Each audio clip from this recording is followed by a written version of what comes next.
Okay, so as you can see, once in a while I go out, and I talk to some people once in a while, and I try to get some understanding of the environment. I try to get some understanding of what is happening in the society. Uh, what are the barriers of art? What is preventing you from doing art?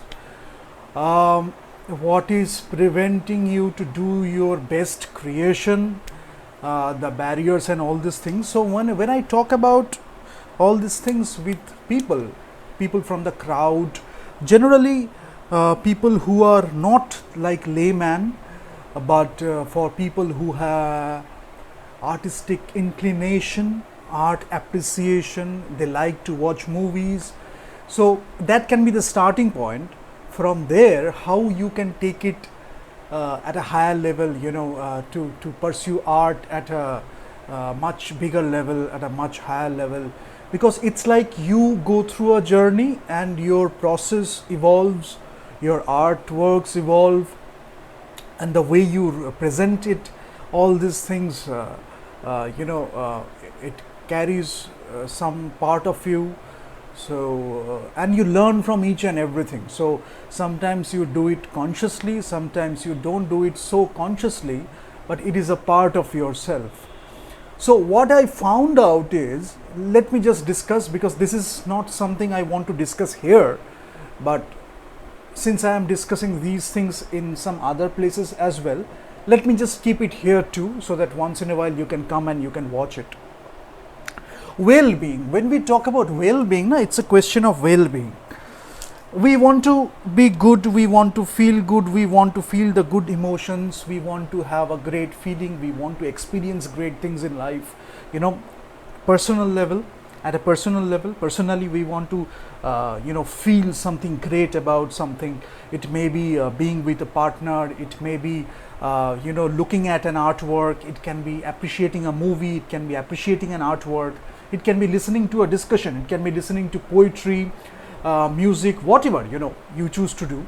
So it can be love and relationship, your relationship with yourself, very important, your closed ones, and people you meet in your social circles, people you meet in your professional circles, and you prioritize. So there is a thing called prioritization.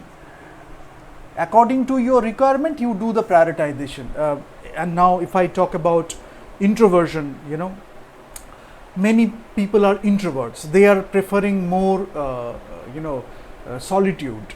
Their personal life is more important, their spiritual life, their private life is more important. They value that, and that is what nourishes them.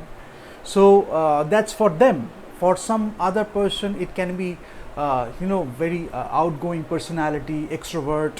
So for them, it might be meeting the people outside, social circles, professional circles, and there are variations, but it's how you prioritize. Then you have your art. Your art is related to well-being. So the question I asked in the first place is whether these things are separate or not. Is it separate or not? The main mistake I have found is many people don't even know that these things are related. Now, for some kind of appreciation in your daily life too, if you understand that these things are related, art, spirituality, your creation, the creative force, the universal force, if you understand that these things are related, then you can relate to it.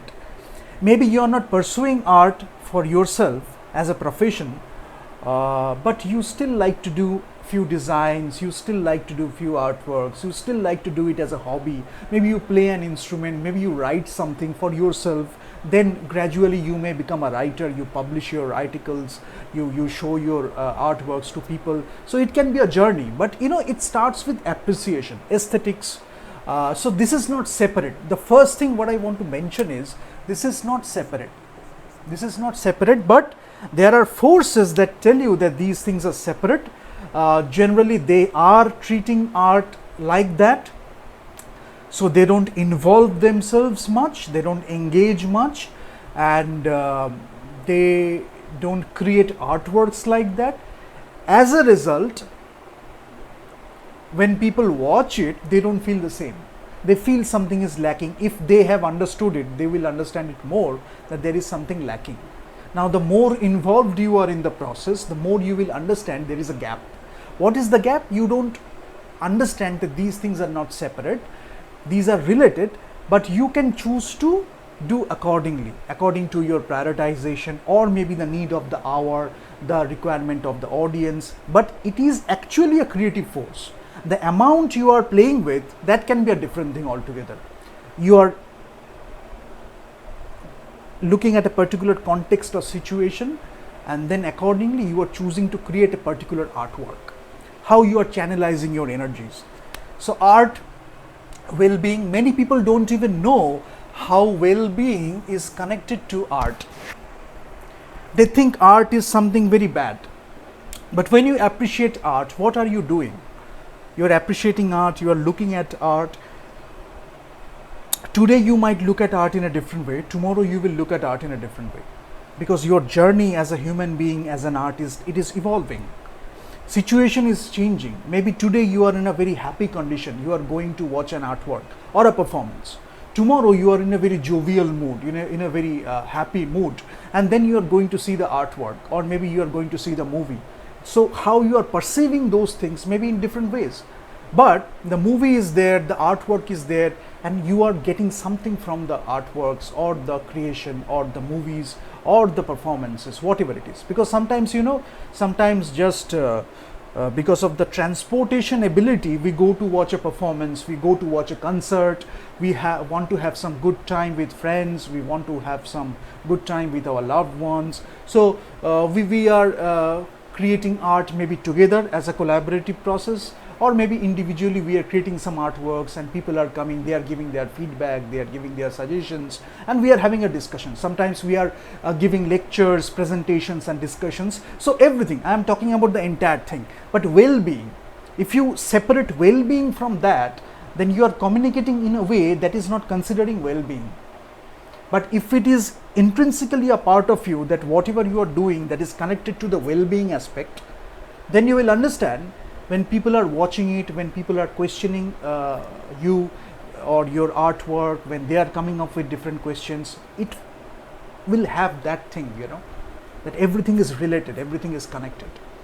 Now, some people can be naive, some people can be very curious about these things. Maybe they are starting out, so you answer accordingly their requirements. So cinema, music, fashion, literature, design, fine arts, dramatic arts, liberal arts, whatever you consider, actually, it's a part of your well-being. When you enjoy that process, when you enjoy that creation, so people will be having a lot of fun, listening to you performing,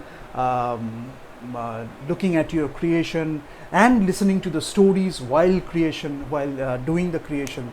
Science, when you are doing your scientific pursuit, you are going for your scientific pursuit, you can still have a lot of well-being. You are solving a lot of problems, you are solving a lot of equations, and that is giving you some pleasure, that is giving you some joy, so that is also connected to your well-being. Depends, different people, different kinds of prioritization, they are finding joy or pleasure in different things. Sometimes they can find it in art, sometimes they can find it in science. Again, this art and science I am not separating, I am keeping it together, because it is about human experience, and well-being, this is also about your human experience, individual, collective, whatever you call it.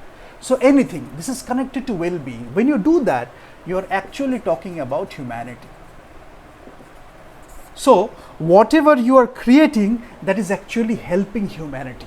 So that's why we tell the stories. Why do you tell the stories? The stories that are shaping humanity, the artworks, stories. And when you look at business, I am not separating business too, because business will give you the money. By doing the business, you will feel a lot of joy. You will enjoy doing business. You will enjoy the competition. You will enjoy the entire, marketplace. You will enjoy learning about the marketplace, working in the marketplace, providing your service or goods in the marketplace. So the entire thing, so this is also connected to your well-being. But sometimes we focus too much on the competition. That means we are focusing on well-being. We are looking at the concerts, music, and artworks. we are feeling a lot of joy, but when it comes to business, we are prioritizing in a different way. Depending on your prioritization, again, how you are trying to run your business, your mission statement, your vision, how you are trying to build your business. But again, when you are serving the customers, if you are not considering the well-being of the customers, then what are you providing them, right? So again, it will come to well-being.